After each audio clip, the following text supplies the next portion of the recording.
Blitz antiterrorismo, 14 arresti in 4 regioni, perquisizioni anche in Veneto, individuate 2 cellule accusate di far parte di una rete di supporto alle formazioni islamiche combattenti in Siria. Forte scossa di terremoto poco prima della mezzanotte con epicentro nell'Udinese, il sisma di magnitudo 3.6 avvertito anche a Tolmezzo, Codroipo e Tarvisio.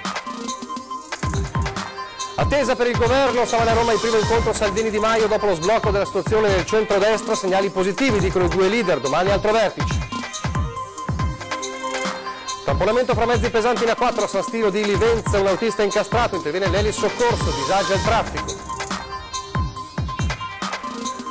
La crisi di Pasta Zara, convocati per il 18 maggio i sindacati, preoccupazione per i 500 lavoratori con lo stipendio bloccato da aprile.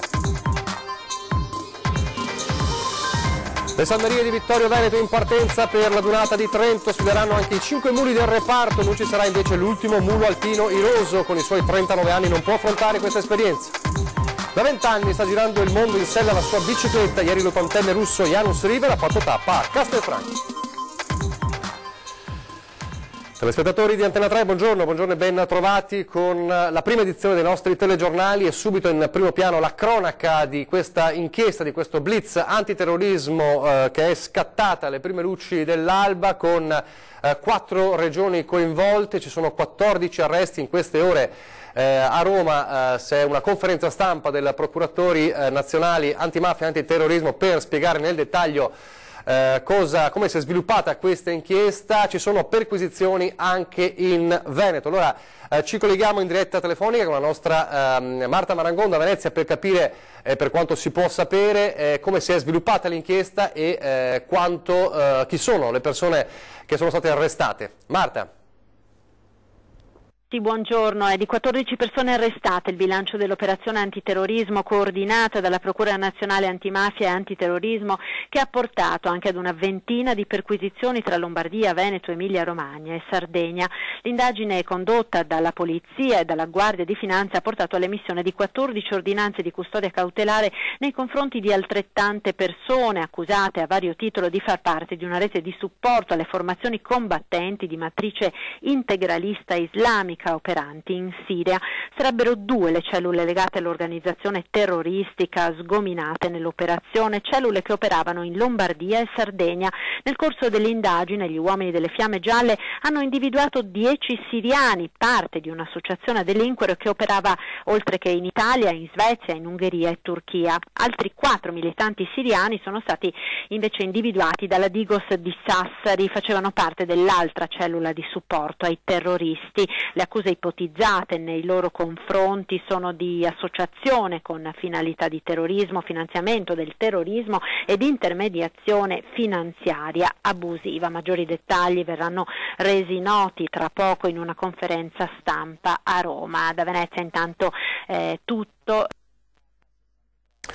Grazie a Marta Marangon. Adesso parliamo della paura che è stata sentito ovviamente da tantissimi residenti nella provincia soprattutto di Udine per la forte scossa di terremoto che ha avuto epicentro alle 23:48 di ieri a Bordano, proprio in provincia di Udine, un sisma di magnitudo 3.6 che ha avuto profondità solo di 7,5 km, quindi avvertito in una vasta area, come dicevamo, avvertita chiaramente dalla popolazione a Udine, così come a Tolmezzo, Codroipo e Tarvisio. Numerose le telefonate allarmate ai vigili del fuoco, ma per il momento non risultano danni a persone o cose. Terremoto che è stato avvertito distintamente anche a Gemona, lo ricorderete, tra i paesi più colpiti dal sisma del 1976, e nel Pordenonese, anche a molti chilometri di distanza.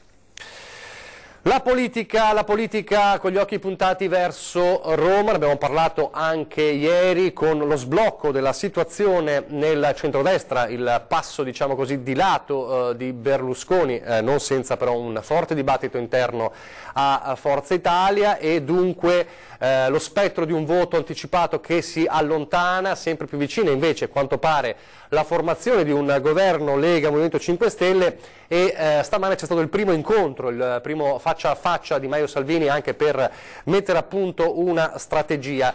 Bocche cucite, ovviamente si sono lasciati scappare solo che sta andando bene, ci sarebbero passi significativi sulla composizione del governo. C'è una costruttiva collaborazione, si dice appunto dalla Lega e dal Movimento 5 Stelle, in una nota congiunta diffusa al termine dell'incontro di 2 ore che si è svolto nella Sala Siani del Palazzo dei Gruppi della Camera dei Deputati. La richiesta a Mattarella è di un altro giorno per portare avanti la composizione di una squadra di governo che potrebbe essere completata entro lunedì. Allora sentiamo poco prima, ieri sera, Di Maio che parlava proprio di questo sblocco della situazione, e poi stamattina pochissime parole, anzi quasi nulla da parte di Salvini, ma che rendono l'idea di quanto la situazione sia molto delicata proprio per i 2 leader che devono mettere a punto questa squadra di governo. Sentiamo. L'unica cosa che mi ha chiesto Salvini, 24 ore per dinamiche di centrodestra, io gliele ho accordate, insieme abbiamo chiamato il Presidente Mattarella, come ho sempre detto il contratto di governo sarà sottoposto ai nostri iscritti, questo è quello che ho sempre assicurato, valeva per la trattativa con il PD, vale per la trattativa con la Lega, però insomma adesso non è successo ancora nulla. Beh, buon lavoro. Non avete convinto Berlusconi a fare il passo di lato? Buon lavoro, quando c'è qualcosa da dire lo diciamo. Come vedete dunque la situazione è molto delicata, c'è stato appunto lo spazio poco dopo questo passaggio di Salvini per una nota congiunta con un lapidario. Si stanno facendo passi avanti, vedremo allora nelle prossime ore cosa accadrà e a cosa porteranno questi nuovi vertici. Intanto torniamo in Veneto per parlare di un'altra mattinata di passione, ancora una volta in A4, mezzi pesanti che si tamponano, siamo all'altezza di San Stino di Livenza, poco dopo le 10:30, conducente di un mezzo pesante che ha impattato contro quello che lo sopravanzava per causa ancora al vaglio della polizia stradale. È stato necessario anche l'intervento dei vigili del fuoco per disincastrare l'autista di uno dei 2 camion che era appunto incastrato nella cabina. È stato chiesto anche l'ausilio dell'elisoccorso del SUN di Treviso, operazioni che ovviamente hanno fatto rallentare non di poco il traffico, come sempre accade, soprattutto in direzione Trieste. Allora parliamo di lavoro e torniamo a parlare della questione, della situazione di crisi alla pasta Zara, nel grande simbolo, uno dei simboli dell'economia della Marca Trevigiana e del Veneto. Convocati per il 18 maggio i sindacati, resta la preoccupazione per i 500 lavoratori che hanno lo stipendio bloccato da aprile. Sentiamo. Crisi di pasta Zara dopo un primo incontro con i lavoratori dello stabilimento di Riese Pio X e la richiesta del presidente Furio Bragagnolo ai dipendenti con la paga di aprile congelata dalle procedure del concordato di tenere duro, è stato programmato un incontro con CGIL, CISL e UIL per il 18 di maggio. La società ha convocato i vertici delle categorie degli alimentaristi per fare il punto sulla difficile situazione in seguito all'annuncio dell'istanza presentata al Tribunale fallimentare di Treviso di accedere al concordato preventivo in continuità. Chi per conto di Pasta Zara sarà presente all'incontro ancora non è noto. Pasta Zara in questi giorni ha infatti proceduto alla nomina di un nuovo amministratore delegato e si attende da parte della magistratura, in caso di accoglimento della domanda di concordato, la designazione di un commissario. Una situazione sicuramente molto complessa e delicata, quella della storica azienda entrata in una crisi di natura finanziaria correlata alla pesante situazione debitoria che non le ha permesso di pagare la cedola di marzo di un mini bond. Grande la preoccupazione dei sindacati per i circa 500 dipendenti del gruppo Pasta Zara occupati negli stabilimenti di Riese Pio X, Muggia in Friuli Venezia Giulia e Rovato in provincia di Brescia. Sempre tema lavoro, un caso davvero particolare che arriva da Padova, la storia di una donna assunta a tempo indeterminato dall'azienda ospedaliera di Padova a 63 anni, licenziata adesso che ne ha compiuti 65, non maturerà i contributi per la pensione. Il freddo nome tecnico usato dalla legge parla di collocamento a riposo senza diritto a pensione. Il caso è quello di una donna padovana di 65 anni, operatrice socio-assistenziale dell'azienda ospedaliera di Padova. 2 anni fa, a 63, grazie alla graduatoria di un vecchio concorso, la signora che ha iniziato a lavorare in tarda età viene assunta a tempo indeterminato. Poco tempo fa l'ha ammazzata. Siccome a 67 anni non riuscirà a maturare i 20 anni di contributi minimi necessari per la pensione, ha lavorato in tutto circa 13 anni sinora, alla direzione generale dell'ospedale non era stato altro da fare che applicare la legge e quindi licenziarla. Adesso la donna si trova senza lavoro e senza pensione.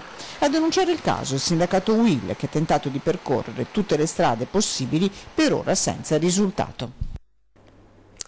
Adesso la cronaca, ricorderete la brutale aggressione a una donna sordomuta, una quarantenne a Mestre nel sottopasso della stazione ferroviaria. I 2 responsabili sono stati, lo ricorderete, arrestati, uno di loro ha patteggiato, ieri invece è arrivata la condanna per l'altro bandito. Ce lo racconta Ilaria Marchiori in collegamento telefonico da Mestre. Ilaria.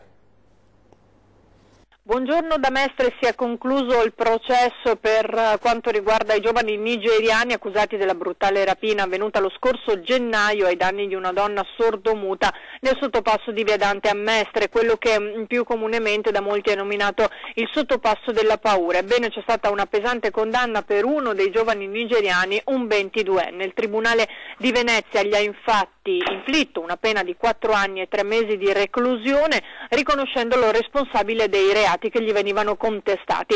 La scorsa settimana il suo complice aveva patteggiato 2 anni e 10 mesi davanti al giudice per l'udienza preliminare, concordando con la procura una pena meno pesante dovuta alla scelta del rito alternativo. Ricordiamo che la vittima era una quarantenne mestrina ed era stata aggredita in pieno giorno, derubata del cellulare e della borsetta. Nella violenta colluttazione era stata fatta anche cadere a terra e da lì presa a calci e pugni dai 3 giovani. L'allarme in realtà scattò immediatamente grazie all'intervento di alcuni passanti e sul luogo arrivarono gli agenti della questura che dopo una rapida perlustrazione della zona riuscirono ad individuare e arrestare 2 dei 3. Il GIP li ritenne socialmente pericolosi proprio per le modalità che misero in atto, tanto che la donna quando era a terra li implorava di restituire il telefonino con cui poter comunicare dal momento che era sordomuta, ma loro continuavano a deriderla e schernirla prendendola appunto a calci e pugni. Il processo ora si è concluso. Da Mestre è tutto, restituisco la linea allo studio. Grazie Ilaria Marchiori. A Saunare invece nel Padovano un ladro scoperto a rubare all'asilo picchia un vigile urbano e scappa tra le bancarelle del mercato. Il vigile gli si scaglia addosso e i 2 finiscono a terra. Il presunto ladro allora scappa a piedi rovesciando varia merce tra le bancarelle del mercato, ma arrivano rapidamente i carabinieri della stazione di Legnaro, i quali, grazie anche all'aiuto di alcuni cittadini, arrestano l'uomo per furto aggravato, lesioni personali e resistenza pubblico ufficiale. Per il vigile urbano che ne ha ostacolato la fuga, 3 giorni di prognosi. Parliamo di cyberbullismo e di danni da internet. Entro l'anno verrà aperto uno sportello digitale per tutelare chi viene danneggiato dal web. Sarà una sorta di pronto soccorso contro gli abusi di internet.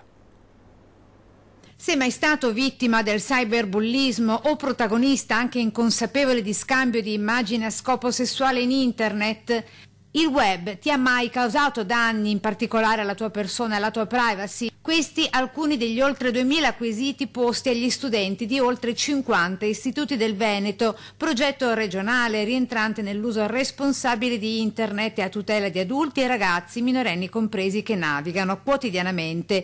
Piano che con il Corecom Veneto e l'Università degli Studi di Padova mira ad aprire entro la fine dell'anno uno sportello digitale rivolto a chiunque per segnalare abusi e danni del web. Un cittadino, un ragazzo, anche un adulto che si senta toccato o appunto in qualche maniera vittima dell'utilizzo improprio di social network o di situazioni appunto che riguardano computer o quant'altro, può rivolgersi per trovare un punto d'ascolto, ma soprattutto chi può indirizzarlo per risolvere il problema. Interventi mirati nelle scuole dal prossimo anno scolastico, con corsi di formazione per insegnanti, genitori e studenti stessi, grazie ai fondi dell'Agicom.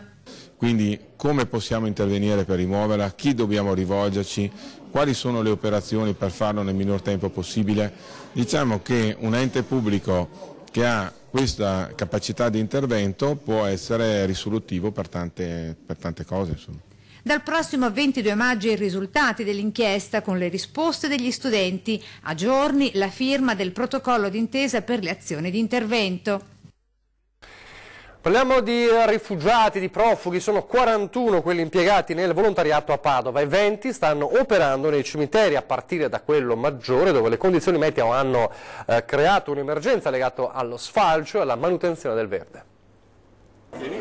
Giovani uomini e giovani donne sono i rifugiati impiegati come volontari in attività del comune di Padova.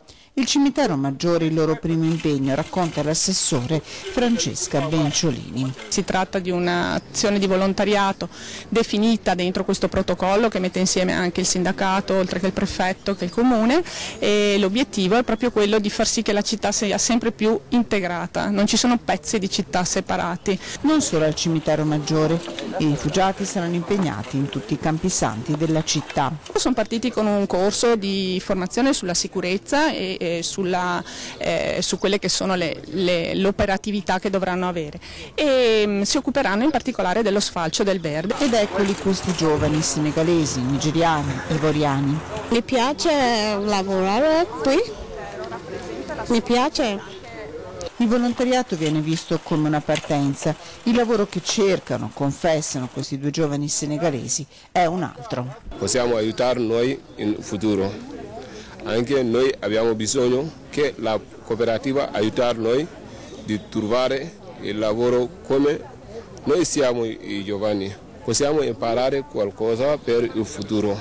Come meccanico, saldatore, altri lavori di mestieri. Mi piace fare qualcosa per la comune, per fare capire altri italiani che non siamo cattivi. E ci vorrebbe manutenzione, intervento di manutenzione al quartiere Pertini a Mestre, dove denuncia il comitato dei residenti. L'erba è talmente alta che in certi punti arriva a superare i 2 metri. Qui abbiamo l'erba che ormai è diventata, come vedete, 2,5 metri. Ci troviamo in questa condizione, addirittura ci sono dei punti in cui i bambini vengono tenuti fuori. Perché? Perché se vanno dentro non li troviamo più. Noi siamo intervenuti più volte con la ditta che si è aggiudicata l'appalto, però mi pare che il risultato ancora non si veda. Ci sono alcuni punti dove è stata falciata l'erba, non bene devo dire, perché è già alta 20 centimetri, non è stata portata via. Io capisco che si debba creare anche un minimo di humus, però sono quintali di erba sopra, insomma non è un lavoro fatto bene. L'erba supera i 2 metri e non siamo in una selva, ma nell'ormai famoso quartiere Pertini a Mestre. Questo bosco tanto decantato, aspettato da 100 anni a Mestre, ci sono rive, ci sono palazzine, steccati caduti, marciti da 25 anni. Cioè qua bisogna intervenire una cosa sostanziosa. Ho capito che il Comune di Venezia non ha soldi, ci sta già aiutando. E infatti la Giunta Comunale ha approvato 2 progetti definitivi nel quartiere che inizieranno a breve per i lavori di messa in sicurezza in quella che è stata definita la piazzetta della Vergogna e per un nuovo campo da calcio, come chiesto più e più volte dai residenti nei mesi. 320.000 euro per il momento, questo è il primo step. Noi all'amministrazione abbiamo chiesto molto ma molto di più, perché vogliamo che questo quartiere rinasca. Adesso una brevissima pausa pubblicitaria.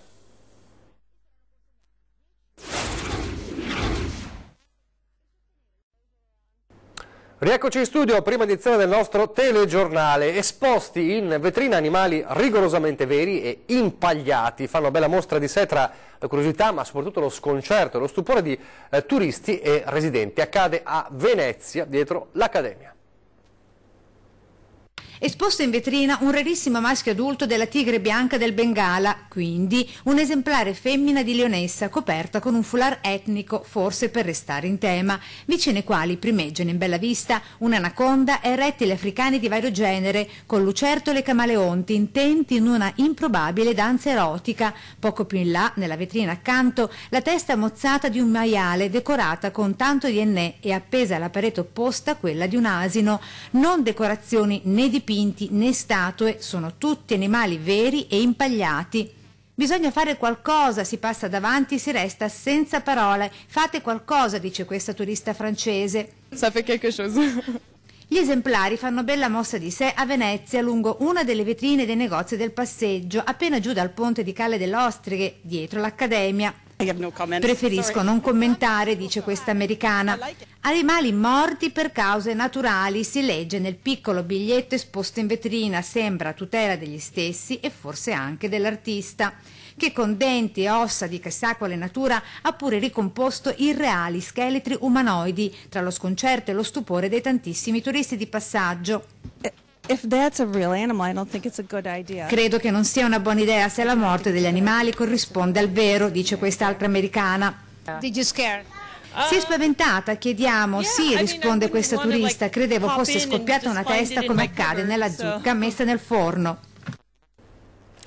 Dalla curiosità dei turisti alla festa degli alpini, che si avvicina ovviamente la adunata nazionale di Trento, partenza questa mattina per le salmerie di Vittorio Veneto, sfileranno anche domenica i 5 muli del reparto, ma non ci sarà per la sfilata il più famoso di loro, Iroso.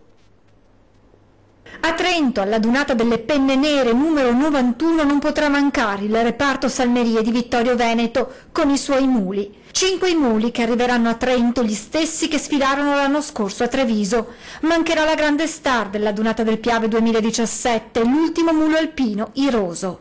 Ovviamente non ci sarà il buon Iroso perché l'età anagrafica è quella che è, ha 39 anni e portarlo a Treviso è già stato per noi un bel successo. Però fargli fare questa strada fino a Trento per lui è troppo pesante. Probabilmente grandi e piccini potranno vedere ancora una volta il vecchio Iroso a giugno in occasione del raduno Triveneto a Vittorio Veneto, ma solo se le condizioni meteorologiche lo permetteranno e se arriverà in nulla ossa del veterinario.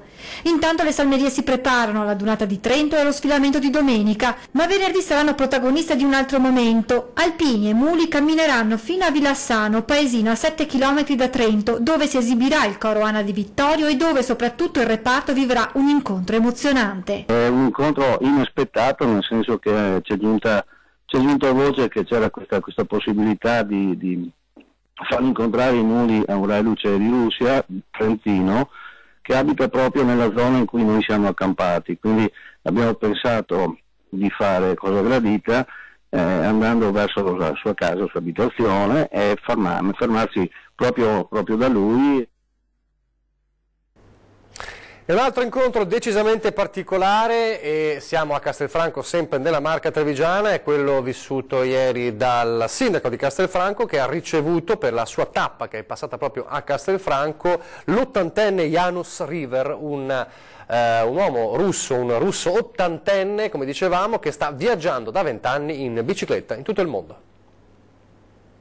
È un esempio che di quando c'è la volontà non ci sono sfide impossibili. Con queste parole il sindaco di Castelfranco Stefano Marcone ha salutato Janus River, il ciclista russo ottantenne che da 20 anni gira il mondo in sella alla sua bicicletta. Idea la sua nata nel 99 quando decise di girare i vari continenti, ma nel modo che nessuno aveva ancora fatto, ovvero in sella alla bici. Da allora River ha percorso oltre 300.000 chilometri, attraversando 152 paesi del mondo con l'obiettivo di raggiungere Pechino nel 2028. È venuto a trovarci a Castelfranco Veneto e la qualcosa ci fa molto ma molto piacere. Beh, cercheremo di veicolare la tua impresa, Giano, perché abbiamo bisogno, anche i giovani hanno bisogno di capire. L'anno prossimo Janus River salirà a bordo di una nave che lo porterà in Venezuela, Sud America e da lì partenza per l'Australia per poi chiudere in Cina. È la persona più anziana al mondo a compiere questa impresa, parla bene una ventina di lingue e nonostante i tanti chilometri percorsi non ha mai forato. Complimenti ancora. Grazie signor Sindaco, grazie. A te e buon viaggio. Sì, non c'è problema, okay. Sono in buone mani adesso. Complimenti allora al buon Janus e buon viaggio. Siamo in chiusura del telegiornale, vi ricordo adesso ore 13, subito dopo di noi è la giornata di giovedì, quindi è la giornata della CGIL che risponde ai vostri quesiti e alle vostre domande, e torniamo a parlare di pensioni oggi. Lo facciamo con Paolino Barbiero, segretario generale dello SPI di Treviso, sindacato dei pensionati di Treviso, e Lucia Celi del patronato Inca di Castelfranco e Chetti Mutta sempre del patronato Inca di Castelfranco. Quindi potete chiamare come sempre o anche scrivere le vostre domande sulla pagina Facebook di Antenna 3 per tutti i vostri quesiti. Questa sera invece 20:10 che ritorna, e ovviamente parleremo di politica perché sono giornate, l'avevo detto anche nel nostro telegiornale, cruciali per la formazione del governo. Parleremo di questo, ma non solo di questo, con il segretario nazionale della Lega Nord Liga Veneta Gian Antonio Darè e con il deputato del Partito Democratico, l'onorevole Andrea Ferrazzi. È davvero tutto, vi lascio le previsioni del tempo. Grazie per averci seguito e arrivederci.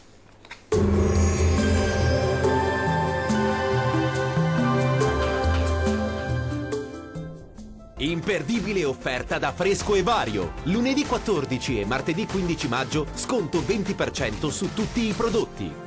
Ben ritrovati al meteo. Tempo inizialmente buono, poi qualche disturbo sulle nostre regioni. Vediamo il dettaglio. Sul Veneto bel tempo al mattino con ampio soleggiamento e con il cielo che si presenterà al massimo poco nuvoloso. Col passare delle ore più nubi sul Bellunese, anche con qualche piovasco associato, sempre buono altrove. Temperature in lieve aumento, minime comprese tra 12 e 17 gradi, valori massimi tra 21 e 25 gradi. Situazione del tutto simile sul Friuli Venezia Giulia, dove anche qui al mattino sarà soleggiato su tutti i settori. Dal pomeriggio qualche addensamento potrà verificarsi sui settori alpini in genere, anche con occasionali rovesci associati.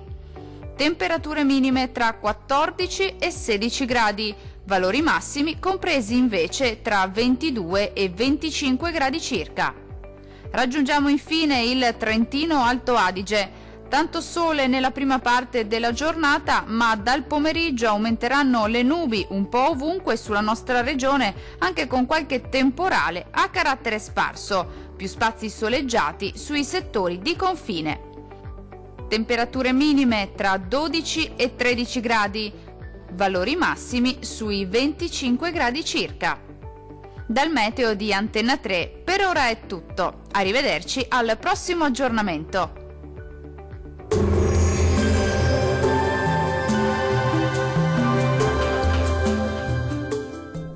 Imperdibile offerta da Fresco e Vario. Lunedì 14 e martedì 15 maggio sconto 20% su tutti i prodotti.